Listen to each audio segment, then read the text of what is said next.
Hi guys, আমি সুস্মিতা। আজ এসেছি দারুণ একটা বার্থডে পার্টিতে। পুরো আয়োজনটা করেছে weddingz.in। লোকেশনটা হচ্ছে হলদিরাম ব্যানকুইট, তেঘরিয়া।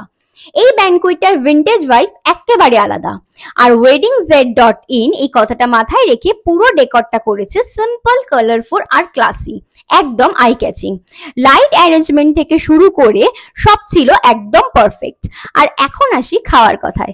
স্টার্টারে আমি নিয়েছিলাম chicken reshmi kebab, mini fish fry আর Chinese veg spring roll. Just yum. Main কোর্সটা তো ছিল পুরো রাজকীয়। আমি নিয়েছিলাম রাধা বল্লভী, স্টাফড আলুর দম, পনির বাটার মশালা, পোলাও, ফিশ পাতুরি আর মাটন কষা। এক কথায় সুস্বাদু। ডেজার্টে ছিল মজার চমক, চাটনি, পাঁপড়, বেগ রসগোল্লা আর কালাকাঁদ। একদম পারফেক্ট এন্ডিং। weddingz.in এর এই পুরো আয়োজনটা দেখে আমি সত্যি খুব ইমপ্রেস। তোমরাও যদি নিজের স্পেশাল দিনটাকে এইভাবে সেলিব্রেট করতে চাও, অবশ্যই weddingz এর সাথে যোগাযোগ করো। ডিটেলস ক্যাপশনে।